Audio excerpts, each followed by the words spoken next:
Hey guys, what's going on?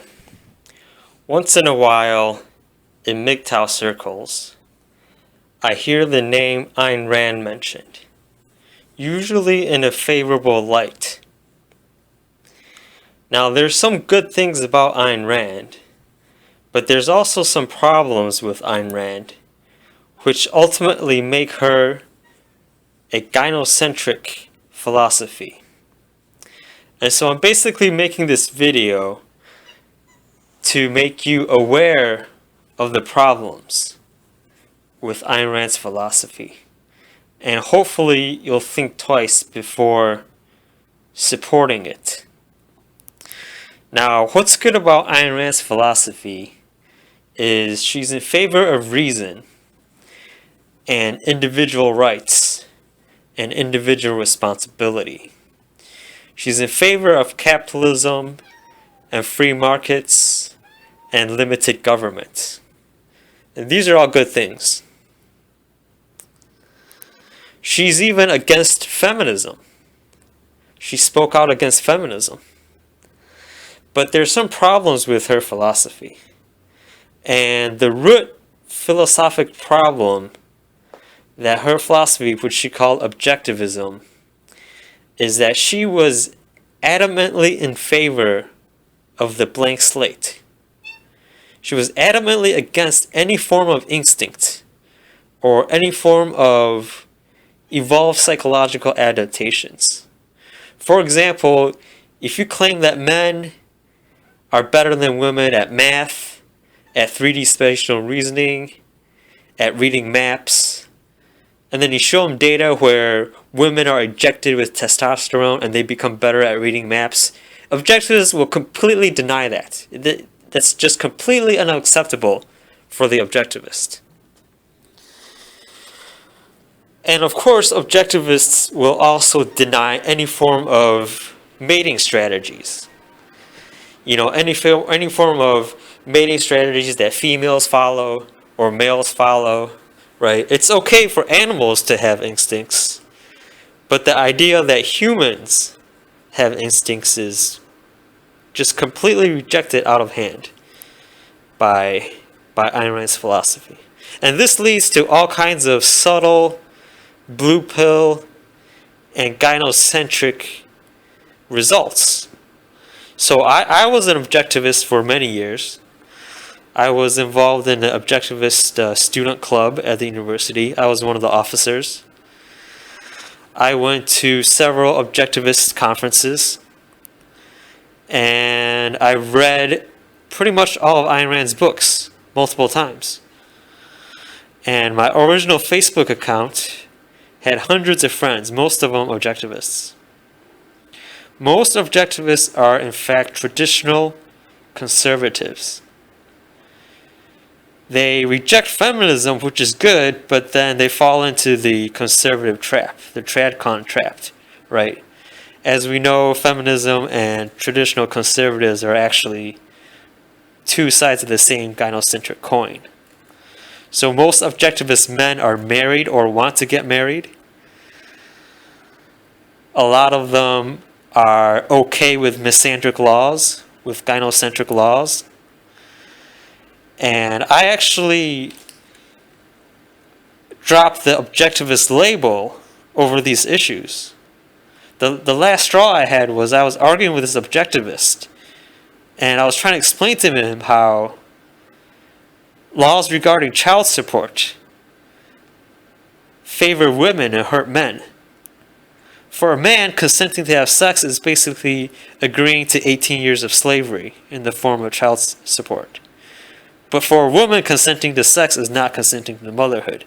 Women have all kinds of contraceptives. Women can abort. Women can drop off the baby at these, they have these anonymous baby drop-off boxes in, I think, Kansas or something. It's like this new thing they're rolling out. Women can drop off babies at fire stations. Women can give up babies at, adoption agencies. Women can sign a legal document that says, I give up all rights and responsibilities as the mother. But the man can't, right? The man can't force the woman to have an abortion. The man can't sign a document that says he gives up all right. Men go to jail if they can't pay child support. Okay, that doesn't happen to women. And I was trying to explain to this, and this objectivist guy, all he could say was, "Well, if you like her enough to stick your dick in her, you should take responsibility." That's all he could say.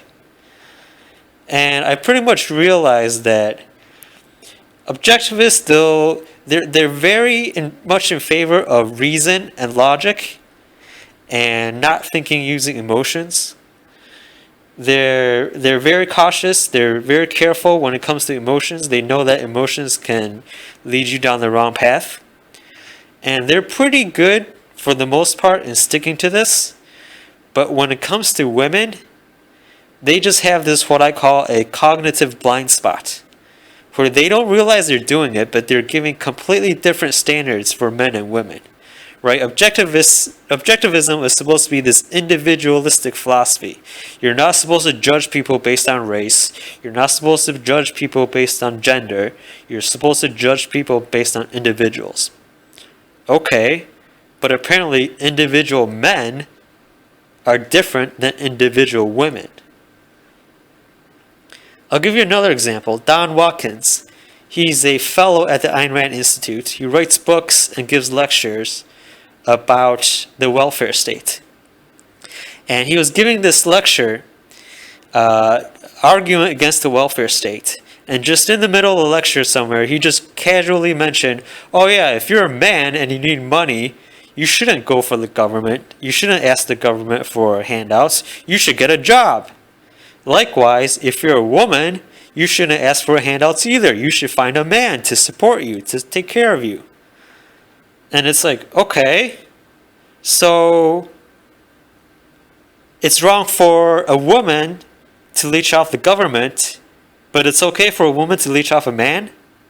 How does that work, right? Because the government just gets its taxes, and most taxpayers are men, right? Most welfare taxpayers are men, and most welfare benefits are women. So why is it okay for the woman to leech off a man, but not the government, right? And it's like, hello, don't you realize that women have had the right to vote and the right to go to college and the right to work and have careers? So where's this double standard coming from? You're supposed to be following an individualistic philosophy, right? But it doesn't apply to women. And you can look at Ayn Rand herself. Even though she was adamantly against instincts and adamantly in favor of the blank slate, she'll actually slip up once in a while and contradict herself. She once said, "It is masculine to deal with reality, and it is feminine to deal with men." That's what she said. And I think that's very interesting. That's actually pretty insightful. I would actually interpret that as a euphemism for it is masculine to exploit nature and manipulate nature to survive. And it is feminine to exploit men to survive. Right? That's how I would interpret it. And Ayn Rand herself, if you look at her life, she married Frank O'Connor, okay, who's a very gentle, a very soft-spoken, a very loyal, loving man. And then she went on to have an affair with Nathaniel Branden, who's this very charismatic, this sort of, he's sort of a con artist, this very charismatic alpha male. So this is a very common mating strategy, right? If you're a MGTOW, you know all about this. And the mating strategy paid off, because when the affair didn't work out, Frank O'Connor was right there. He's the loyal one, so Ayn Rand could go back, right? She's basically hedging her bets, right? Getting the emotional support and the stability from one man, and then getting like the wild, passionate, emotions from another man, right? We know that women do this all the time. So, anyways, I just make this quick video. It's unscripted, just off the cuff. There's a lot of good things about Ayn Rand's philosophy, but just think twice before you support Ayn Rand, before you support objectivists. I was an objectivist for a lot of years, but basically, that's my thoughts on Ayn Rand's philosophy.